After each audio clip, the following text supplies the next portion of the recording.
All right. So just to give a bit of context to those who are going to watch that, Chris, you work with Aaron at Evolved, right? Aaron, Pat, and the team there Yes, in Austin, Texas. Is that correct?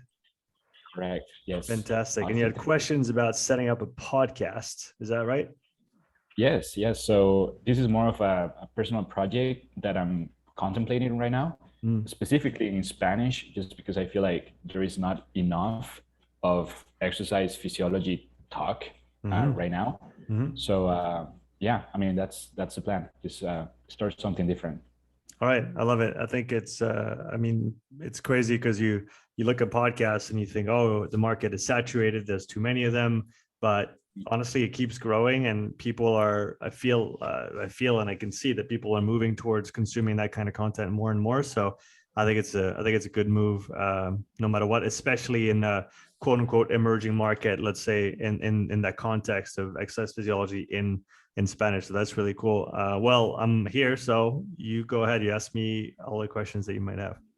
Yeah, I mean let's start with the technical part of it. What are some, like right now, for example, we're doing a Zoom meeting, right? Mm-hmm. So do you usually always record Zoom meetings and then you upload it to your YouTube channel or podcast, or do you do some editing beforehand, or how does it work? Yeah, so my process has evolved a bit over time, but what I do now is I still record everything on Zoom unless I'm doing something in person, which I don't do a lot of just for scheduling reasons. Down the line, I would love to have a studio and do things in person, but for now, Zoom works great. And I always record with this view. So with two people, you can also do the speaker view, which I don't like as much because sometimes it follows the person well. Sometimes I like to have both, but either way, you can do one or the other. But I like this view. And then you record. And honestly, the most important thing at the start is just to have a decent mic. And honestly, your headphones right now are good. Like your audio is fine. But I wouldn't go crazy on a big setup right off the bat. I bought this after a year, I think, of podcasting, and that's one of the cheaper ones I could get for $250 or something like that. So it's nice to have a good setup, but I would say that as long as your audio is good and people are not going to complain about the sound, then you're probably good to go. So record on Zoom, export. Obviously, it exports the video file, as you probably know. And then what I do from there, actually during the podcast, I'll make notes on the side, which took some practice. I couldn't do that at first, but I'll take some notes, especially with timestamps. So when I start talking, so when the podcast starts, I have a little timer on my screen, and that way I can type in when I start a new topic or a new question, or when the guest says something that I want to then use in the intro. So I'll type the timestamp and then intro if that's a segment like a 10, 15, 20-second segment that I think was good and catchy and I can use that in the intro. Or I'll just type in the timestamp and the topic or the question that we're starting on. And that way my show notes are essentially done by the time the podcast is finished. And then all I have to do is I use iMovie. So it's a very basic editor on Mac. I tried some more advanced editors, and honestly, the learning curve is just a little too much right now to justify the time. And plus, the video edit is not what's going to make or break the podcast. I think again, the audio has to be good, and then the content obviously has to be good or more than that. And so what I do is I push the file into iMovie, and then all I have to do is go through my timestamps and say, okay, from 14:25 to 14:45, I've got this 20-second segment that I want to cut for my intro. So I just cut the file front and back, or the segment front and back. I do that for all the segments. And then I copy them all, put them at the front, put a little blip in between, put my little intro logo, and then overlay a bit of sound on the intro just so that it all sticks together. And then I have a little outro that I've done already and that I just put at the end. So now that I have my process, my edits take about, I'd say 10 minutes max for a 1-hour podcast. So then it's just exporting the file, and then I export it in obviously in the movie or in video format, and then I'll convert the file to audio as well. And so I post a full video on my YouTube channel, and I'll post the audio on my podcast channel. I honestly think it's the best way to do it because, you probably know this. Some people prefer to consume audio. Some people prefer to consume video. Some people prefer to consume audio on YouTube. So I think just catering to all the different demographics that you're going to be hitting and just meeting people where they are is what I've found to work best. So video on YouTube, audio on the podcast channel. And when I started, I didn't have a posting schedule. I would just post them whenever I made them. And it was at the beginning of the pandemic. So I had a lot of time. So I would do 2 or 3 a week and then sometimes post 2 or 3 a week, sometimes have a week with nothing. And then about a year in, I started having more of a schedule and started posting regularly. So twice a week. Now I've gone down to posting once a week, just for time reasons, but I'm looking to increase that again in the future to 2, maybe 3 when I have more time. So, I think the most important thing is to start, and then, not be patient with it. But I would say that if you start with once a month or twice a month, to begin with, and just try to stay consistent with that for a while, I think that's a good starting point. I think I went a little bit all over the place, but yeah, let me know if I answered the question. Yeah, I appreciate that. That's great information. What about lighting? Because right now you get really, really good light. So how do you set up the lights and everything else? I have a little, I don't know if I can show you. Maybe I can do, I'm going to try and do something fancy here. Can I do a mirror? I can do mirror. Here you go. So I just have one of those circle lights here. So I got that. It's got a clip. It's got a clip and it's a pretty basic one. I think I must have paid $30 for it on Galaxus or Amazon. You'll find something pretty simple. And then I have a second light here that's not even on right now, just because and I even have a big screen back here. I didn't used to have that, which meant I had more natural light coming through. So during the day, usually even that, I don't know, I can probably turn it off and it's still okay. So a little light like that. If you're in the dark, maybe having 2, sometimes having one in the back gives a bit of depth and perspective. So that can be nice. But I set all that up probably after a year again, when I got the mic at the beginning. I think the beginning is just about starting and about, getting your feet wet and doing it. It's good to think about those things, but I think a basic little light in front, something in the back, maybe to give some depth. And I think that's pretty good to start. Okay, that's awesome. Thank you.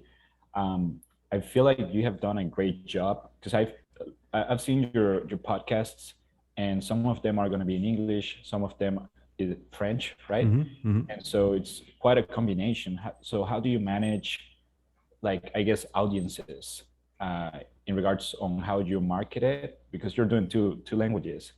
So how do you go about it? I don't.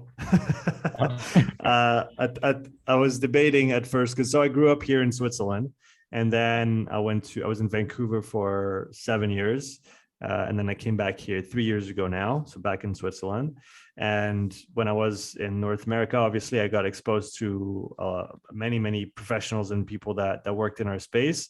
And when I started the podcast, I was debating whether I should do it in one language or the other, because for the exact reason that you mentioned. What about marketing? What about having your ideal demographic?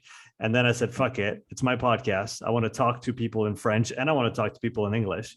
And then if people can do both, then it's good for them. If they can only do one, then they'll like half the episodes. So in the end, I would say that the podcast was a bit of a selfish endeavor, and still is. I'm very lucky to be able to do that and talk to many different people that are interesting around the world about different topics. I didn't want to be restricted by by language, so I just decided to do both. And it's the same with my channel. I debated, do I do a YouTube channel for all my English videos, a YouTube channel for my French videos? In the end, I just put it all together, and then voila. It might not be the best in the short term, because I could probably have targeted more and gotten more subs and more views and all that if it was one language. but in the end, I also don't have the resources to double all my work. So I felt like that was unnecessary. Maybe, who knows, down the line, there might be something, but honestly, it's been working fine. And I haven't had any, negative comments or pushback or anything. It's almost like, now people, well, for the people that follow and appreciate the podcast, if there's one popping up in the quote unquote right language for them, then they're happy to see it. And if not, then it's going to be maybe a week down the line or something like that. So yeah, I debated heavily on that, but I decided to just let the cards drop where they may, or let the chips fall where they may, and not prejudge. I think that's one thing I would say as a general rule, is don't prejudge your content when you create it. And that'd be the same for like YouTube videos and whatnot. Let the audience decide if they like your stuff or not. You don't decide if you like it or not. You create it and then you put it out, and then they decide what they think. I think that's probably the best way to roll. Okay, that's great. Yeah, because I go through the same on social media, like on Instagram. I'm like, should I post in Spanish? Should I post in English? Like, do both. I feel like they could both benefit, but it's just hard on, like, if you have a calendar on how often you want to post and everything, it's like, I don't know. Yeah, it's a good. I try some. I think I'm in both worlds enough that it comes out fairly balanced. Last time I checked, I had pretty much the same number of episodes in French and in English each month, on average. Now, with the numbers of podcasts per month going down now for the next little bit, that might change a bit, because if I get 3 guests in a row in one language, that's almost a whole month covered. So that might skew things a little bit. But I mean, again, it's the same with the English on my Instagram. I also have people following me that speak English. Most of my stuff is in French now, because most of my audience is in French. But there's still, when I publish a podcast in English, I'll post something on Instagram in English. So yeah, whatever feels right and whoever you're trying to talk to, I think makes sense. And there's times when it's going to make sense to do something substantial in both languages. Like I just created an online course talking about thresholds and training zones, and that's all in French. So it probably makes sense for me to spend some time to translate the whole thing and also make that available in English. But otherwise, I try not to judge myself too much, and I just do whatever language it feels right to do it in on the moment, if I have a choice. Yeah, it makes sense.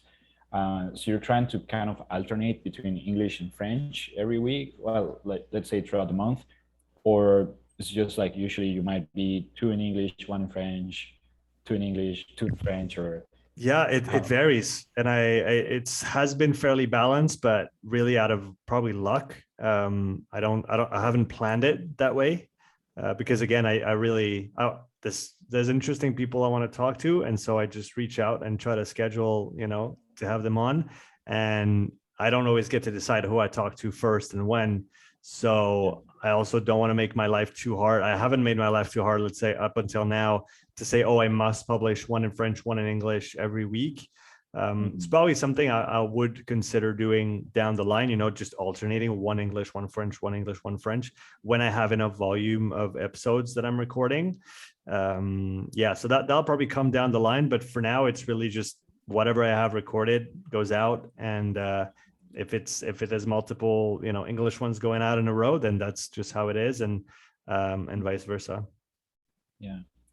Okay. How many hours do you feel like you spent total per episode? Like doing the recording, editing, doing the Instagram post, uploading, everything to social media? Yeah. So let's take a 60-minute episode as a baseline.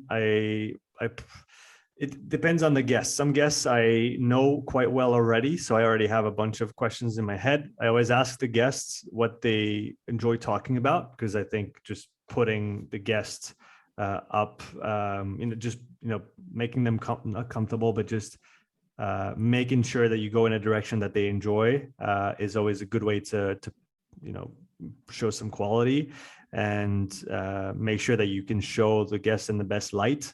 So I do get some ideas from them directly. I get some ideas from my audience as well through an Instagram post or something like that. Sometimes if it's a guest I don't know well enough, I'll listen to a couple podcasts of them and I'll write down questions that I have. So that would be prep time, but at the same time, that's, when I'm driving to clients, I'll usually do that. So maybe let's say 15 minutes of prep time minimum per episode, just in general for the, prepping the bio and prepping the questions, all those things. The hour to record, like I said, less than 10 minutes to edit now that I'm well versed in how to work it. And then probably another 15 minutes to post it on YouTube on the podcast channel. That being said, I'll usually do that while I do other admin things, answering emails, because there's a latency period between the time you export and the time the file is ready, because my computer's not super fast. So I have time to do things in between. But I'd usually say, about an hour, less than an hour for every hour that I record in total. So maybe an hour and a half, 2 hours per episode with the recording and the editing and everything else, I would say. Yeah, it's pretty good. It's pretty good.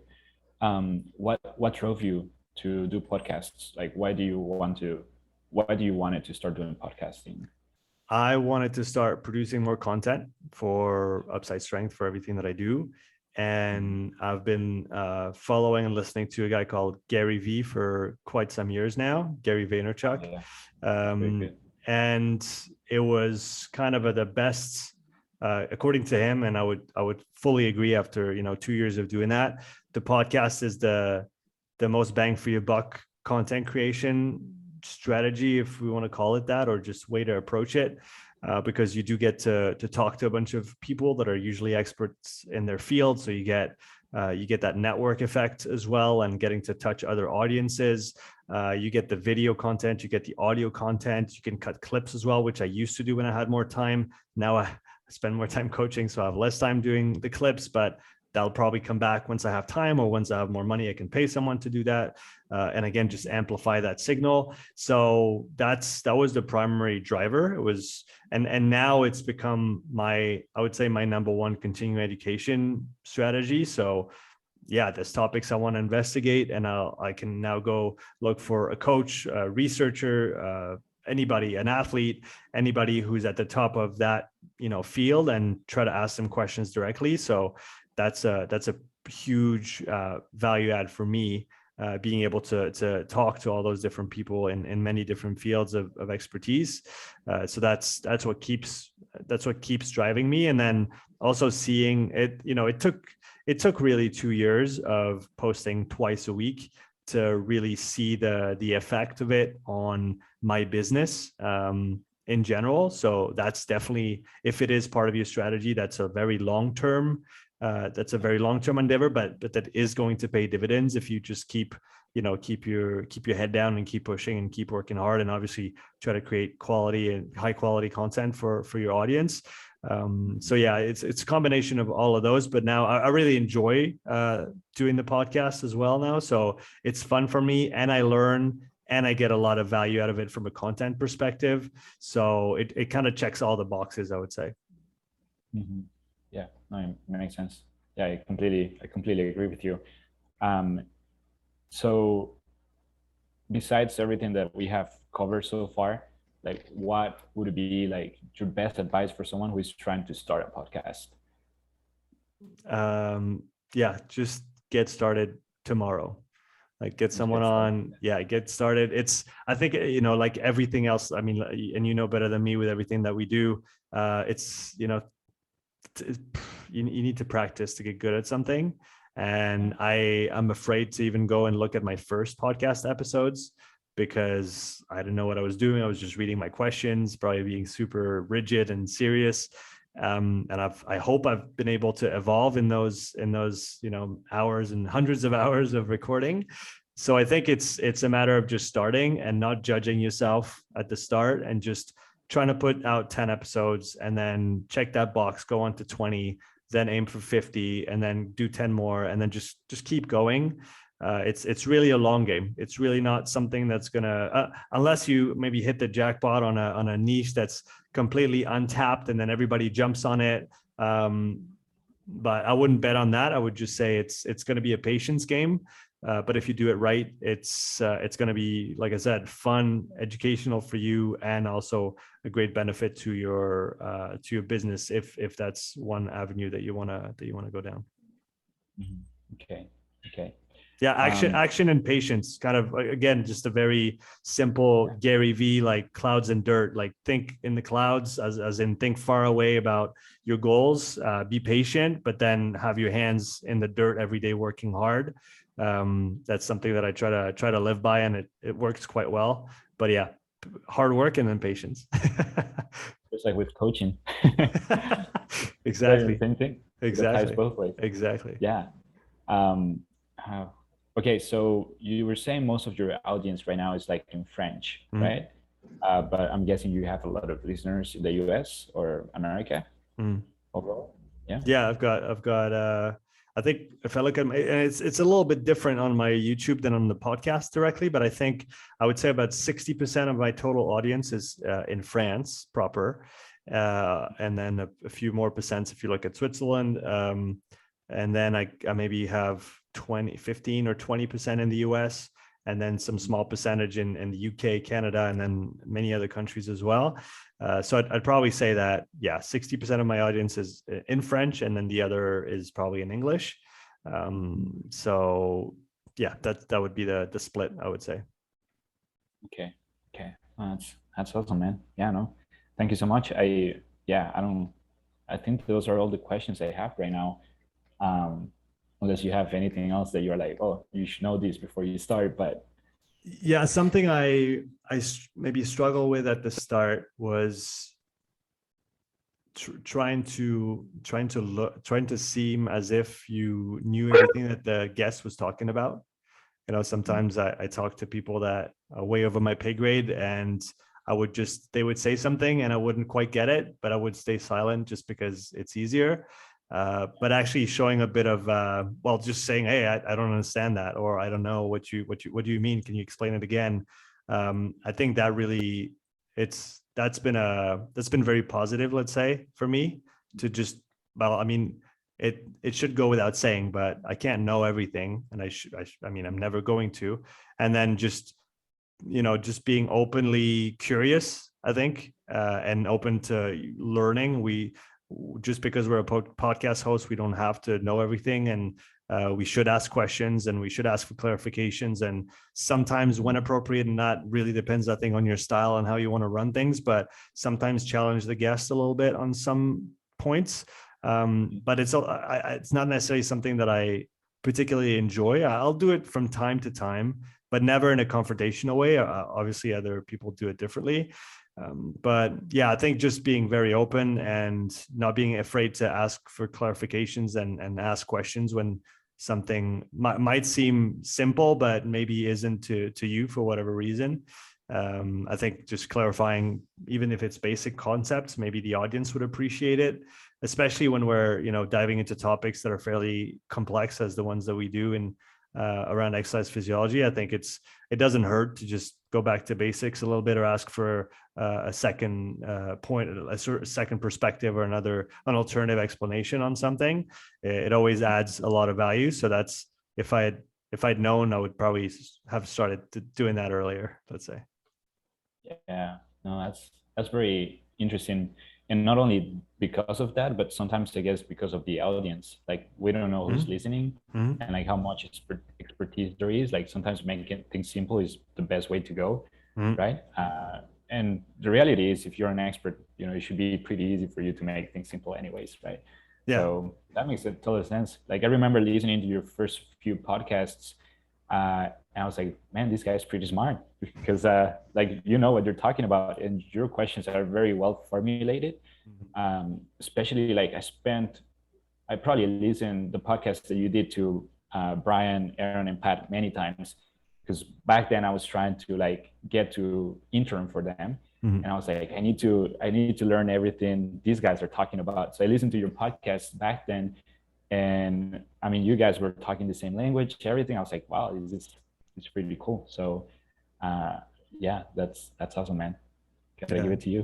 Thanks, man. Yeah. I appreciate it. Yeah, I think the questions, it's what I find works best, at least for me, and I'm sure everybody works differently, is when I'm listening to someone else being interviewed and prepping for, a podcast where I would interview them. It's really trying to be aware of the questions that pop up in my head that are not answered in that moment, and really just, oh yeah, but what about that? Those kind of things, and really just write it down right away. And I find that oftentimes those make the best questions, and obviously follow-ups during the conversation. And so I'll usually make a little note when something comes up to follow up on it, or to add a different angle or perspective to it. So I find that pretty helpful. But again, I think it also takes practice. So yeah, I think the best advice is just get started and have fun with it. That's probably the most important. And I'm sure you'll do great. Yeah, no, thank you so much, man. Appreciate it. Yeah, you just got to get started. That'll be step number one then. Cool. Looking forward to hearing your first podcast soon. Are you gonna do only in Spanish? Are you gonna do English as well? That's a great question. Now, I don't know. Aaron kind of offered to be one of the guests, so that's tempting. Here you go. He's so smart. But it might be a combination. I would like to do something different, something that is probably not out there just yet. Yeah. And I have an idea of what that is, but yeah, I need to develop some of the logistics. Like first the space, of course, like I don't have it right now. So I need to figure out what the space is gonna look like, what the at least lining, so it's a little bit decent. Mm-hmm. And then also, I mean, you said this sounds decent, so I might go with that for now. But later on, of course, like having the whole setup will definitely help. Yeah, I honestly, I would disagree with that. I would tell you what you have now, the lighting, the back, the sound is perfect. Start tomorrow and then figure those things out down the line. Like just get your first episodes up and figure out your process. If you're going to interview in both languages, if you're going to interview in English, because probably most experts are going to be speaking English, and then you could do, I don't know, I'm shooting off the top, but you could do a follow-up episode only in Spanish where you talk about what you took from the podcast and all the conclusions that you found, and try to translate that into Spanish. Because I mean, there has to be, experts in that field in Spanish, but you'll find most of them are probably speaking English primarily. Yeah. So I mean, yeah, I'm sure you'll find a way to bridge the gap, and also don't be afraid to change along the way. I think just because you start doing one kind of thing doesn't mean you can't do something different. Like I started doing more recently Q&A sessions on my YouTube channel, and I reuse the audio now and I publish it on my podcast channel. So I do every week now, instead of 2 podcasts, I do 1 podcast interview and then 1 Q&A, and it's in French for now. But that came, 2 years down the line. And then sometimes interviewing people that are not necessarily exactly in our field, just because I want to talk to them, and it's my podcast, so I do what I want. So I think, yeah, just not feel like you're stuck in one thing. And obviously, and that's obviously predicated on the idea that you're doing it for yourself, or you're doing it for not for monetary, let's say, or direct financial gain, because in that case, obviously you have an advantage to pick a niche, to stick with it, to build that, blah, blah, blah. So it really depends why you're doing it, right? If you're doing it for the big numbers, then you have to be very smart about the targeting, about the right audience, about one language. If you're doing it because you want to do it, then keep the freedom, right? Don't get caged in by some idea of what has to be done. I think I think we could probably extend that to anything else, right? If you're doing it for the money, then you probably have to work in a certain way, or at least follow certain constraints. If you're doing it because you love it, then you can do whatever you want. So yeah, just do what feels right, and then adjust along the way. But don't wait to get started. Start tomorrow. Thank you. No, I feel like I relate to you on that, because the reason why I want to do it is more curiosity. Like I just want to talk to people, network, see what they think. Because I love getting ideas that are different to my belief system, just because it challenges it, right? And so then you start thinking, am I on the right thinking process right now? Or, I mean, is there something else out there that I should be exploring? Mm. And so I feel like just the curiosity and learning opportunity out of it is what makes sense to me, right? Yeah, So and definitely. it'll probably turn out with a better end product because you're going it with the quote unquote the right intent, and so I think I can't see you fail with that mindset. Thank you. Thank you. So one more question just came up with, you were talking about the Q&A. Are you doing that as part of like exercise physiology, how you utilize Moxie and all those different systems, or I do it on anything. It's an open Q&A. I have a form, a Google form that I set up, and the link is in my videos and on my Instagram as well. So, you know, some people do Q&A on their Instagram. I like the video format. I like talking. I don't necessarily like, if I can talk rather than write on my or type on my phone, I would rather do that. And it makes more content as well. Again, you know, video for my YouTube channel, audio for my podcast channel. So I just wait to have like 10 questions. And then I usually spend about 30 to 50 minutes answering those questions on the Q&A. And it goes from, you know, I mean, it covers a wide range. It's usually, I was going to say flavor of the month, but kind of what I've been talking about recently, which right now is a lot around, again, just intensity distribution and understanding thresholds and different adaptations to different kind of endurance work. So that's kind of where really what I'm interested in right now. And so a lot of the questions fall within that. But I don't restrict the questions to any given topic. People can ask me about anything that they want. Okay. Kind of, is it kind of like Bill Harman kind of Q&A, how he sets it up? Do you know? Remind me. Yeah, I know. I definitely know. I had him on. I was lucky to have him on the podcast. I haven't watched enough of his Q&As to answer. Tell me a bit more about how he sets it up again, and then I can probably answer. He usually like has questions that people send him through some type of email format, and then he just goes through it and explains it on a video, and you know, that's pretty much how he sets it up. Yeah. So that's what I do, and if I recall, he does unique single videos for every question. Right now I don't have the bandwidth and the time for to do that, so I'll usually, like I said, before it was free, but now I've decided that I wait to have 10 questions in the bank, and then I answer 10 questions in one Q&A session, which again gives me 30 to 50 minutes of content, and then I'll wait for the next 10, and then I do my next Q&A session. So it's about, I'll take 3 to 10 minutes per question depending on how far I feel like I have to go. Okay, that's awesome, man. Yeah, no, thank you so much. I mean, it's been very helpful to talk to you today. Well, I'm glad I could help, and I hope to hear your podcast pretty soon then. Yeah, man, I'll make sure to send it over to you. Sure, looking forward to it. Yeah, thank you, man. All right, Chris, if you have any other questions, feel free to follow up by email. You have my address. So and definitely tag me on Instagram when you post your first podcast. And looking forward to seeing what format you go for and what you're trying to accomplish. Awesome, man. Thank you. And then at some point we should talk about exercise physiology too. Yeah, that would be fun. Awesome. All right. Talk soon, Chris. Yeah, see you later. See you, man.